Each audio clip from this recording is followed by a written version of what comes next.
উপস্থিত সকল সাংবাদিক বন্ধুদের আজকের এই সাংবাদিক সম্মেলনে স্বাগত জানাই। আপনারা অনেক কষ্ট করে আজকে এই ব্যস্ততার মধ্যে এসেছেন, তার জন্য প্রদেশ বিজেপির তরফ থেকে আন্তরিকভাবে ধন্যবাদ জানাচ্ছি। আজকের এই সাংবাদিক সম্মেলনে উপস্থিত আছেন ভারতীয় জনতা পার্টি ত্রিপুরা প্রদেশের প্রবক্তা শ্রী নবেন্দু ভট্টাচার্য মহোদয়। আমি ওনাকে অনুরোধ করছি আজকের সাংবাদিক সম্মেলনের বিস্তারিত তথ্য আপনাদের সামনে তুলে ধরার জন্য। নমস্কার সাংবাদিক বন্ধুরা, আমার সঙ্গে আছেন মাননীয় সুনীত সরকার মহোদয়, আমাদের কোঅর্ডিনেটর, মিডিয়া কোঅর্ডিনেটর পার্টির। অসংখ্য ধন্যবাদ ওনাকে। আপনারা যারা এসছেন, জানি যে অনেক কর্মসূচি আপনাদের কাছে ছিল, এর মধ্যেও আপনারা আমাদের অনুষ্ঠানে সামিল হয়েছিলেন, কিন্তু আমরাও আজকের দিনটিকে এড়িয়ে যেতে আমরা পারিনি। কারণ আপনারা সবাই জানেন আজকে আমাদের এই ভারতীয় জনতা পার্টি পরিচালিত যে সরকার, সেই সরকারের ৮ম বর্ষপূর্তি হয়েছে।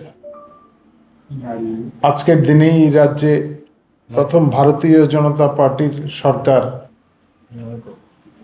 ৯ তারিখে 2018-তে শপথ গ্রহণ করেছিল সরকার। তো এই ৮ম বর্ষপূর্তিতে আপনাদের সবাইকে স্বাগত জানাচ্ছি। আপনারা দেখেছেন যে গুণগত পরিবর্তন, এর আগে যে দীর্ঘ সময় ধরে এই রাজ্যে বামফ্রন্টের সরকার ছিল, তাদের কাজ, আমাদের কাজের ধরন, আমাদের যে নীতিগত অবস্থান, সেই নীতিগত অবস্থান থেকে আমাদের সরকার কিভাবে কাজ করে চলেছে এবং তার প্রতিফলন সর্বত্র পড়ছে। সমাজের সব অংশের মধ্যে এর প্রতিফলন দেখা যাচ্ছে। আপনারা যারা সংবাদ মাধ্যমে আছেন, সংবাদ মাধ্যমের সঙ্গে যুক্ত, আপনারা বিষয়টা সরাসরি অনুভব করছেন এবং রাজ্যের মানুষের কাছেও পৌঁছে দিচ্ছেন। ভারতীয় জনতা পার্টির সরকার প্রতিষ্ঠার পর থেকে আমাদের যে আদর্শগত অবস্থান, অন্তর্দয়ের যে আদর্শ, সেই আদর্শকে সামনে রেখে এবং এই অন্তর্দয়ের আদর্শকে পাথেয় করে আমাদের সরকার কাজ করে চলছে। সমাজের যে অন্তিম ব্যক্তি, সেই অন্তিম ব্যক্তির উত্থান, সমাজের সব অংশের মানুষের কল্যাণ সাধন, এই লক্ষ্যকে সামনে রেখে আমাদের সরকার কাজ করে চলছে। নিরলসভাবে এই কাজ চলছে। কি পরিস্থিতির মধ্য দিয়ে ভারতীয় জনতা পার্টির সরকার এই রাজ্যে প্রতিষ্ঠিত হয়েছিল এবং সরকার প্রতিষ্ঠার পর তার সামনে যে সমস্ত চ্যালেঞ্জগুলি ছিল, আপনারা সবাই জানেন। কি পরিমাণ ঋণের বোঝা নিয়ে এই সরকার দায়িত্ব নিয়েছিল। বামফ্রন্ট সরকার যে পরিমাণ ঋণ এই রাজ্যের মানুষের উপর, রাজ্য সরকারের উপর চাপিয়ে গেছিল, তারপরেও আমাদের সরকার এই রাজ্যে একটা অর্থনৈতিক শৃঙ্খলা, এই শৃঙ্খলা আনয়নের জন্য ব্যাপক চেষ্টা করে চলছে এবং তাদের সাফল্য এসছে।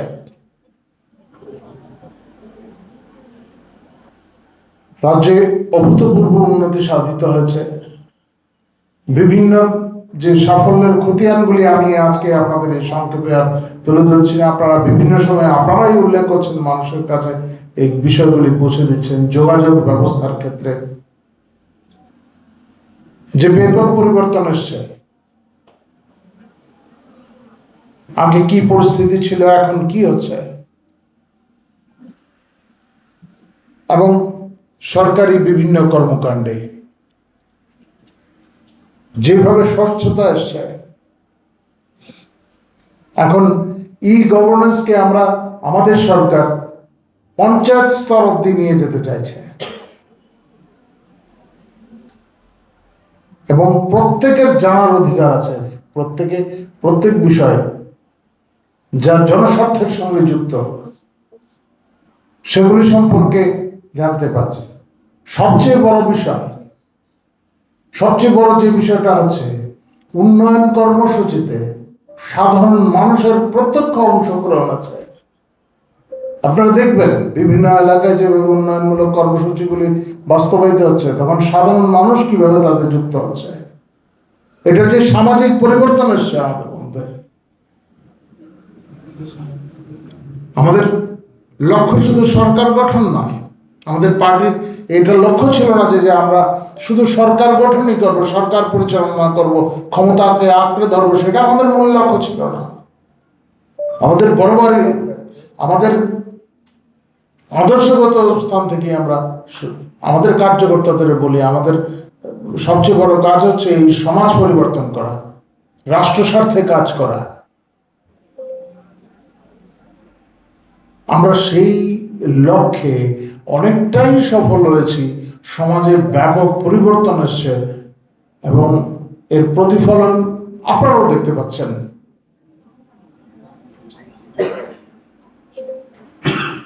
স্বাস্থ্যক্ষেত্রে যে উন্নয়ন হয়েছে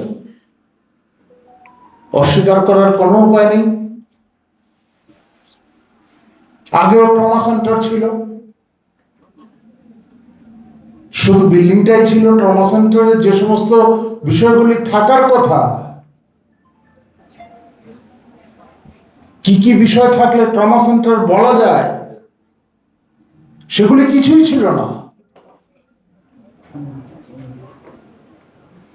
এখন তো আমাদের রাজ্যে সুপার স্পেশালিস্ট ডাক্তাররা আছেন চিকিৎসার জন্য। এখন একদম গ্রামীণ এলাকার মানুষ, একদম অন্তিম সারির যে মানুষ আছেন, তারাও এর সুবিধা নিচ্ছেন।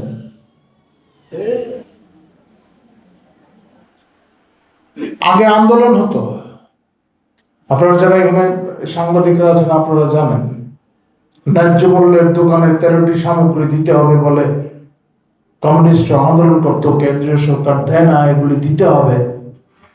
আজকে আন্দোলন নেই, ন্যায্য মূল্যের দোকানে এখন যে সমস্ত সামগ্রীগুলি দেওয়া হয় আপনারা সবাই জানেন। একেবারে প্রাতঃকাল থেকে শুরু করে যা প্রয়োজন, প্রাতঃকালে যা প্রয়োজন, চা থেকে শুরু করে যা যা দিনের মধ্যে প্রয়োজন, মোটামুটি প্রায় সবকিছুই দেওয়া আছে। একজন সাধারণ মানুষের ন্যূনতম যা প্রয়োজন ন্যায্য মূল্যের দোকান থেকে তা পাওয়া যায়। এই জন্য কোনো কাউকে আন্দোলন করতে হয়নি। কৃষকরা সাফল্য পাচ্ছে। এ রাজ্যে যখন কমিউনিস্টরা ক্ষমতায় ছিল, বিরোধী দলে যারা ছিলেন তারা বিধানসভার ভেতরে বাইরে বারংবার বলতেন সহায়ক মূল্যে ধান কেনার জন্য। কেন্দ্রীয় সরকারের সহায়তা ছাড়া তা হবে না, এফসিআই কিনবে না, এই সমস্ত বলে এই রাজ্যের মানুষকে, রাজ্যের কৃষকদের বিভ্রান্ত করতেন যারা ক্ষমতায় ছিলেন। আমাদের সরকার আসার পর থেকে ইদানিংকালেও চলছে, এতে লাভবান হচ্ছেন কৃষকরা।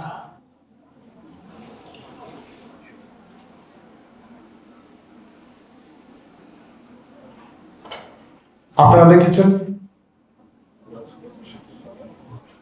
শিক্ষাক্ষেত্রে যে সমস্ত পরিবর্তনগুলি এসছে,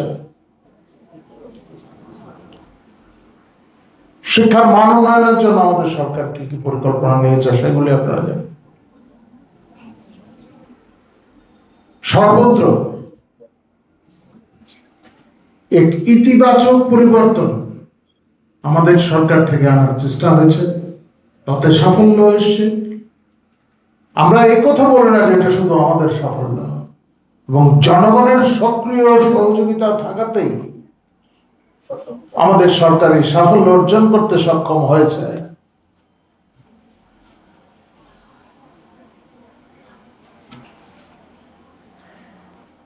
আমাদের যে এই উন্নয়ন কর্মসূচি, আমাদের নীতিগত অবস্থান থেকে, আমাদের আদর্শকে সামনে রেখে আমরা তা বাস্তবায়নের চেষ্টা নিরন্তর আমরা করে যাচ্ছি। আমাদের সরকার সেই চেষ্টা চালিয়ে যাচ্ছেন এবং আমাদের বিশ্বাস এই রাজ্যের মানুষ এই কাজে তাদের সক্রিয় অংশগ্রহণ থাকবে। শুধু সহযোগিতা নয়, সমর্থন নয়, প্রত্যক্ষ অংশগ্রহণ, যেটা আমরা লক্ষ্য করছি। যারা এই সমস্ত ক্ষেত্রে যারা প্রতিক্রিয়াশীল গোষ্ঠী আছে, যারা নেতিবাচক দৃষ্টিভঙ্গি নিয়ে এই সমস্ত কাজে উন্নয়নের কাজে বাধা দেওয়ার চেষ্টা করছেন, তাদের বিরুদ্ধে সাধারণ মানুষই রুখে দাঁড়াচ্ছেন। সে সঙ্গে আপনারা দেখছেন বাম জমানায় কথা বলার কতদূর সুযোগ ছিল। সাংবাদিকরা আছেন, আপনারা নিজেরাই জানেন। এখন যেভাবে স্বাধীনভাবে মত প্রকাশ করতে পারছেন, আপনাদের মতামত রাখতে পারছেন, বাম জমানায় সেটা সম্ভব ছিল না।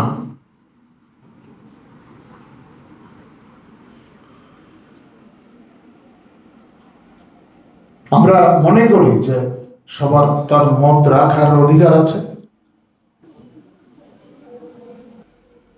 এবং সাধারণ মানুষের মতকেও আমরা গুরুত্ব দেই। আপনাদের তরফ থেকে যখন যখন যেভাবে বিভিন্ন প্রস্তাবগুলি আসছে, সরকার গুরুত্ব দিয়ে এই সমস্ত বিষয় বিবেচনা করে। এটা হচ্ছে গুণগত পরিবর্তন। সরকার এবং সমাজের মধ্যে সেই গুণগত পরিবর্তনগুলি এসছে। আমাদের সরকার সাংস্কৃতিক ঐতিহ্যকে, এই রাজ্যের ঐতিহ্যকে বাঁচিয়ে রাখার চেষ্টা করছে, যেটা বাম জমানায় ধ্বংস করে দেওয়ার চেষ্টা হয়েছিল। এই রাজ্যের মহারাজাকে স্বীকৃতি দেওয়া, উনি যে সমাজের জন্য, এই রাজ্যের জন্য কাজ করে গেছেন, তার স্বীকৃতি দেওয়া প্রয়োজন ছিল। বাম জমানায় এগুলিকে ভুলিয়ে দেওয়ার চেষ্টা হয়েছে এবং একটা নেতিবাচক ভাবে তাদের উপস্থাপন করার চেষ্টা হয়েছে।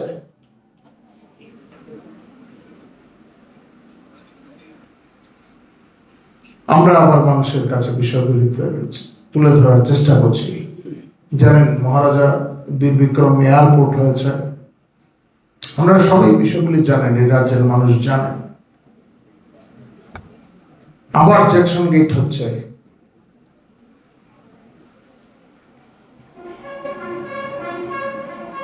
আমরা এই রাজ্যের মানুষকে তার ঐতিহ্য ভুলিয়ে দিতে চাই না।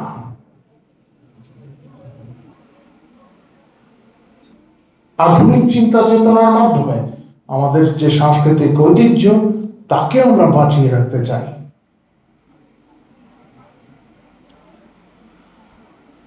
এবং আমরা মনে করি এর মাধ্যমে এই রাজ্যের মানুষ তারা আরো বেশি সমৃদ্ধ হবেন। আগামী দিনেও আমাদের এই নীতিকে সামনে রেখেই আমাদের কাজ এগিয়ে চলবে। আরেকটি বিষয়, আমাদের সরকার আসার পরেই আপনারা জানেন, আমাদের সরকার প্রতিষ্ঠার আগেই আমাদের যে ভিশন ডকুমেন্ট ছিল, সেখানে আমাদের বিষয়টি উল্লেখ ছিল যে আমরা 7ম বেতন কমিশনের সুবিধা কর্মচারীদের দেব। এবং প্রথম যে ক্যাবিনেট বৈঠক হয়েছিল, তাতে একটি কমিটি তৈরি করা হয় কিভাবে সেগুলি বাস্তবায়ন করার জন্য। এই প্রক্রিয়াগুলি আপনারা সবাই জানেন। এবং এই যে ফিটমেন্ট ফ্যাক্টর, সেটা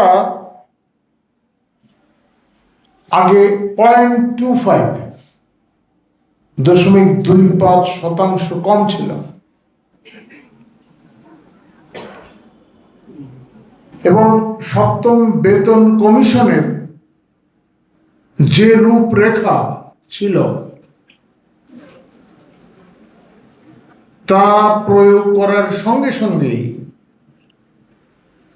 এই রাজ্যের কর্মচারীরা যেভাবে একবার ন্যূনতম 4,000 টাকা কম পেতেন, তারা আমাদের সরকার আসার পরেই এই ব্যবধানটা দূর করে দেওয়া হয় এবং তাতে সরাসরি কর্মচারীরা উপকৃত হয়েছেন।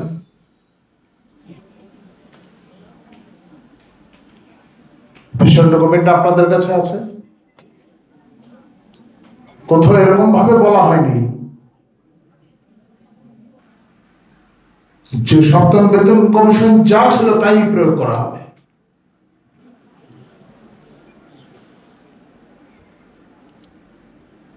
যে নীতি ছিল সেখানে তা অবশ্যই প্রয়োগ করা হয়েছে,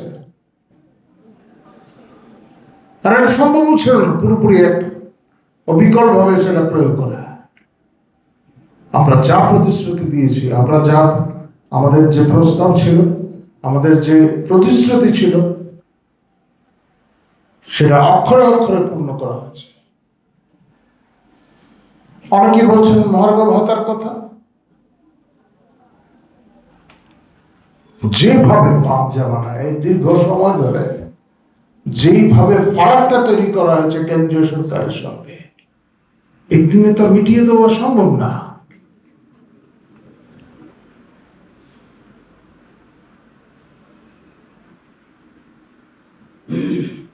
তাও বহু রাজ্যের তুলনায় আমাদের তো এখন 36% চলছে।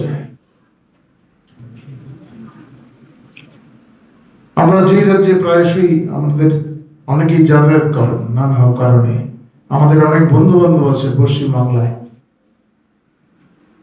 জিজ্ঞাসা করে দেখবেন সেখানে অবস্থাটা কি। 25% সেখানে। আমরা ব্যবধান ঘুচিয়ে আনতে চাই, এটা আমাদের উদ্দেশ্য, কিভাবে ব্যবধান ঘুচিয়ে আনা যায়।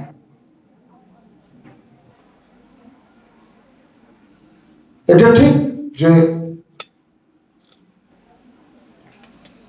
এই বেতন ভাতার বিষয়ে যেটাতে যে ব্যয়ভার থাকে সেটা কেন্দ্রীয় সরকার বহন করে, কিন্তু এটা বোঝার বিষয় আছে যে এই অর্থটা আগাম খরচ করতে হয়।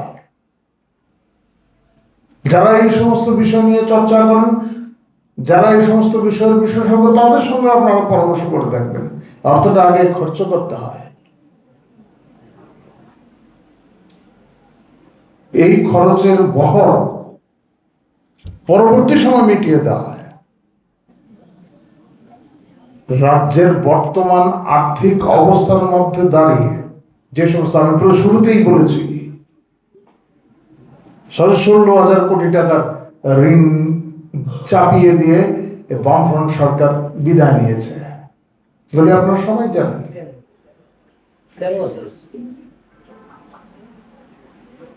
তো এই যে অবস্থা,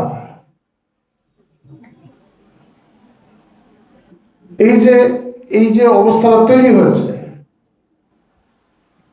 আমরা এই অবস্থা থেকে উত্তরণের চেষ্টাটা আমরা করছি। আমাদের এই চেষ্টাটা চলছে এবং আমরা বিশ্বাস করি রাজ্যের অর্থনৈতিক অবস্থা পূর্বের তুলনায় অনেকটা দৃঢ় হয়েছে এবং কর্মচারীদের পাওনা যাবতীয় বিষয় মিটিয়ে দেওয়ার আমরা পক্ষপাতী।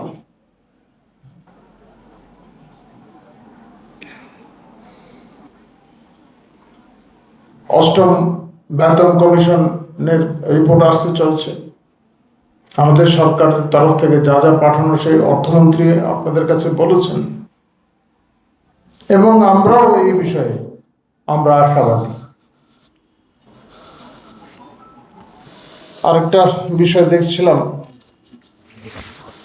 গতকাল কিন্তু না, সম্প্রতি বামফ্রন্টের সিপিআইএম এর সম্পাদক উনি বলছিলেন এই চিট ফান্ড সংক্রান্ত বিষয়ে রোজভ্যালির কথা। উনি ভুলে গেছেন এমনটা তো মানা যায় না। উনি ভুলে গেছেন এমনটা মানা যায় না। যদিও তিনি ওই সময় ব্যস্ত ছিলেন, ওই সময়কালে তিনি ব্যস্ত ছিলেন, উভয়ের মধ্যে তো একটা মানে টানাপোড়েন চলছিল, আপনারা সবাই জানেন। হ্যাঁ, তখন এই যে টানাপোড়েন নিয়ে বিভিন্ন খবরের কাগজে আপনারা খবরও প্রকাশ করেছেন কিভাবে, এবং এর প্রতিফলনও পরবর্তী পর্যায়ে দেখা গেছে মন্ত্রিসভা থেকে সরিয়ে দেওয়াটা ইত্যাদি বিষয় আপনারা সবাই জানেন, সে বিষয়ে যাচ্ছি না। তবে ভুলে যাবেন একেবারে বিষয়টা এরকম কিন্তু না। তৎকালীন সময়ের মুখ্যমন্ত্রী রোজভ্যালি পার্কে গিয়েছিলেন এবং সবাইকে ইনভেস্ট করার কথা বলেছিলেন, এবং বলেছিলেন যে তাদের যে টার্নওভার 750 কোটি টাকার তাদের টার্নওভার, এগুলোতে এই ভিডিওগুলি তো আপনাদের কাছে আছে, ছবি তো আছে। তাদের পক্ষে যে সওয়াল করছিলেন, মুখ্যমন্ত্রী যদি এই কথাগুলি বলতে পারেন তো স্বাভাবিকভাবেই মানুষ বিশ্বাস করবে। মানুষ বিশ্বাস করেছে, এবার দায় নিতে পারবেন না। কি উদ্দেশ্যে বলেছিলেন? সে সময় রাজ্য মন্ত্রিসভার সদস্য, বিধানসভায় নিয়ে চর্চা হয়েছে, বিধানসভার বাইরেও কথা হয়েছে, একজন মহিলা সদস্য, আমি আর নাম নিচ্ছি না, নাকি ইদানিং কালার দেখা যায় না, পার্টিতে আছেন কিনা জানি না, তিনি তো প্রকাশ্যেই বলতেন তিনি এজেন্ট ছিলেন, তিনি তো এজেন্ট ছিলেন, তিনি নিজেই বলেছেন। এখন মানুষের টাকা ফেরত দেওয়ার, মানুষের যে অর্থ তারা এখানে লগ্নি করেছেন, জমা রেখেছেন, সাধারণ মানুষের অর্থ, এই বিষয় নিয়ে যখন কথা ওঠে তখন তারা কিভাবে করে পিছপা হবেন, দায় নেবেন কি করে?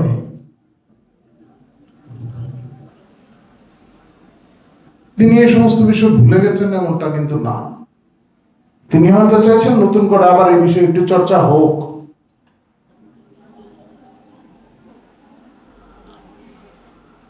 কারণ পূর্বের স্মৃতি, ওনাদের মধ্যে যে সম্পর্ক ছিল সেটা তো তারা ভুলে যাননি হয়তো। নতুন করে আবার চর্চা হোক, এটা তিনি চান।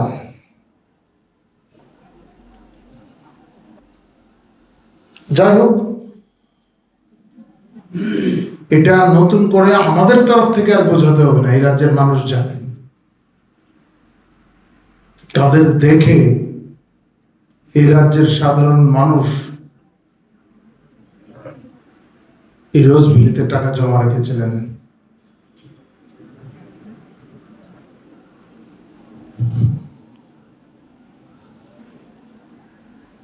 আমরা কোনোভাবেই এই ধরনের যে ব্যবসায়িক প্রতিষ্ঠান,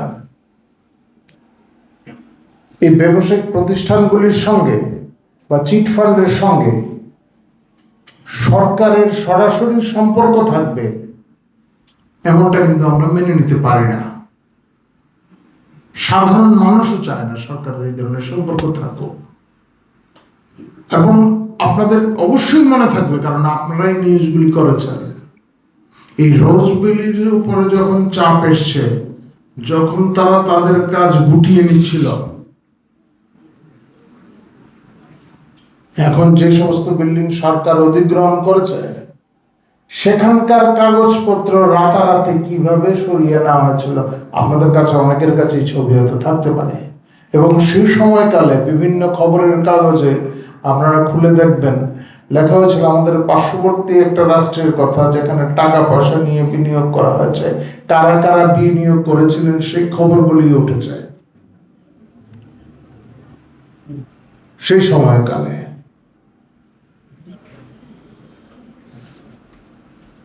তখন আপনারা খণ্ডন করতে পারেননি বিষয়গুলি, ফলন করে খবরগুলি প্রকাশ হয়েছিল, রাতারাতি কিভাবে সেগুলি সরানো হয়েছে। যাই হোক, রাজ্যের মানুষ সব বুঝেন কিভাবে কি হয়েছিল। এই ধরনের পরিস্থিতি রাজ্যে আর তৈরি হবে না। ভারতীয় জনতা পার্টি, আমাদের কার্যকর্তারা এই সমাজে এই ধরনের অবস্থান তৈরি করছে যাতে মানুষ অন্যান্য সমস্ত বিষয়ের পাশাপাশি যাতে তাদের এই এই সমস্ত বিষয়, অর্থনৈতিক বিষয়গুলিও কোথায় তাদের সঞ্চিত অর্থ জমা রাখবেন, এই যে শুভবুদ্ধি দেওয়ার বিষয়টা,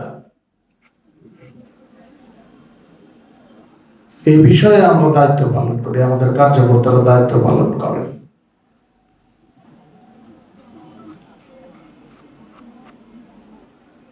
আশ্চর্য বিষয়, একজন মুখ্যমন্ত্রী চিট ফান্ডে জমা রাখার জন্য বলছেন। অবাক করার বিষয় না?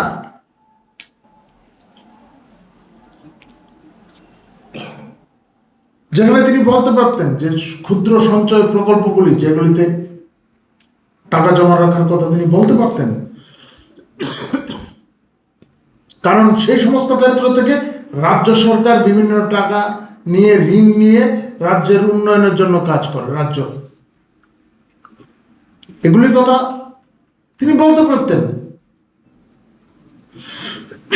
স্বল্প সঞ্চয় প্রকল্প, এগুলি না বলে এর পিছনে কি কোনো স্বার্থ ছিল না? তারা জানেন কারা কারা লাভবান ছিলেন, কারা বেনিফিশিয়ারি ছিলেন, সুবিধাভোগী কারা ছিলেন, তারা জানেন।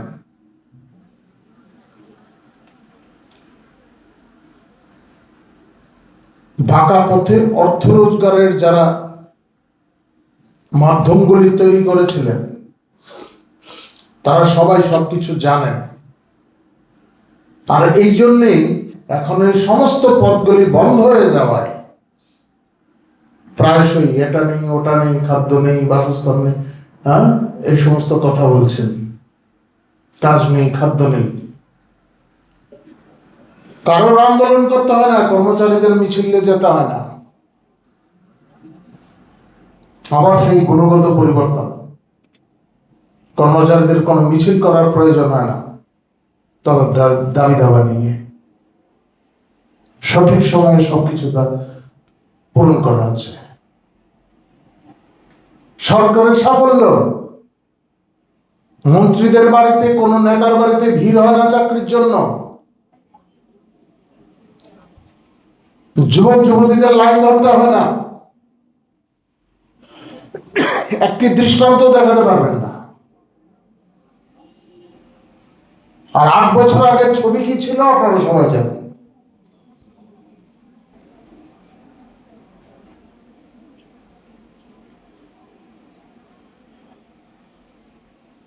এখন চাকরির জন্য লাইন ধরতে হয় না, মিছিলে হাঁটতে হয় না, কর্মচারীদের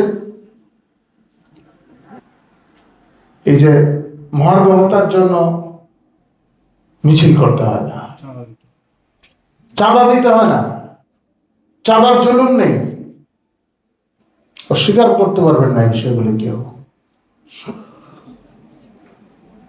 যাই হোক, আজকে আমাদের এই কয়েকটা বিষয় ছিল আপনাদের মাধ্যমে রাজ্যবাসীকে অবহিত করার জন্য।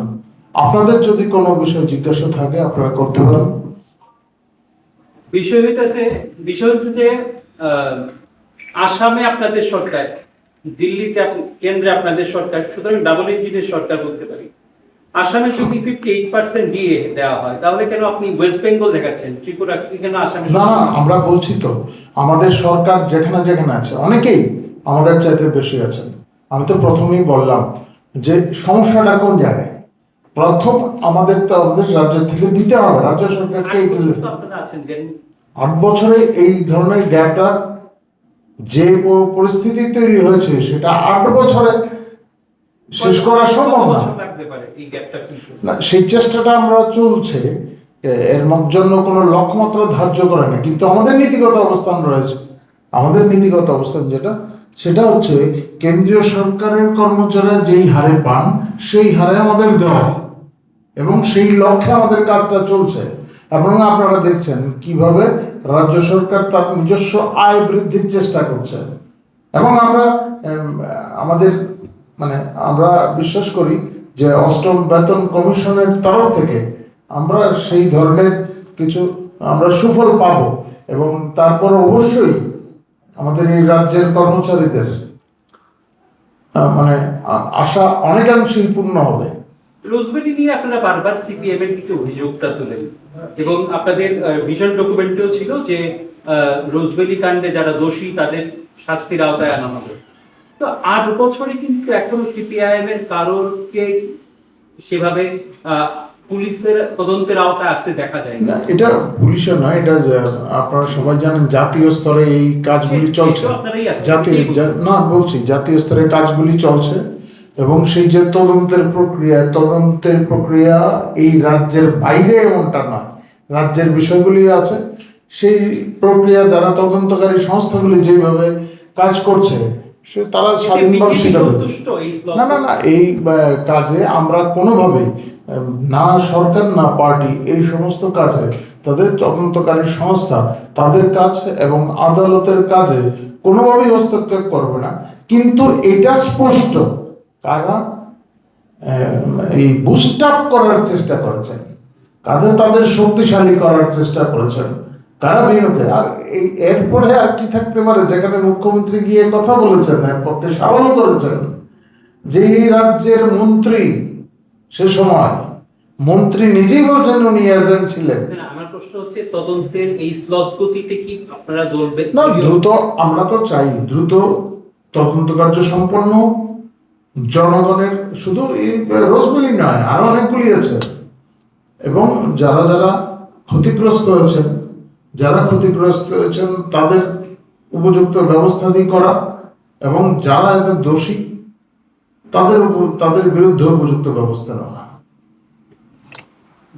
आउट ऑफ द जो 10 अपने विजन डॉक्यूमेंट में जो दिए थे आप लोगों ने 10 एक्शन प्लान, उसमें how do you rate yourself? आपके पार्टी को आप कैसे रेट करते हैं? क्योंकि अगर देखें तो शायद आपके हाथ में है नहीं वो, आई कैन गिव यू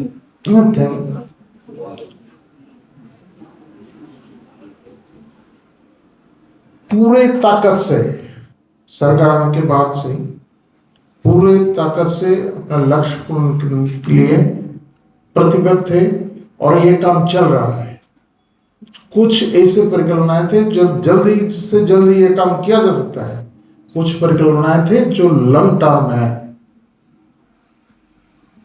और हमारे पार्टी ऐसे हैं कि जो बात हम करते हैं वो निभाते भी हैं। क्योंकि आप जानते हैं सारे देश के विषय में अगर विचार करें तो लंबे समय तक हम विपक्ष में ही बैठे हैं।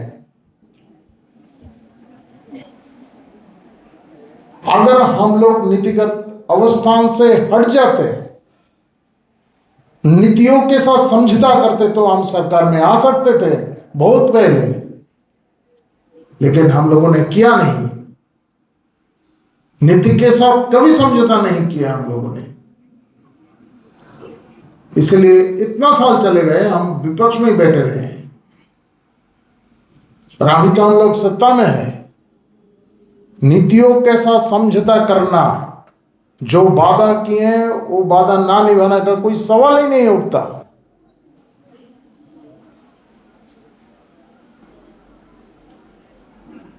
जो दूरगामी परिकल्पनाएं हैं वो भी हम निभाएंगे,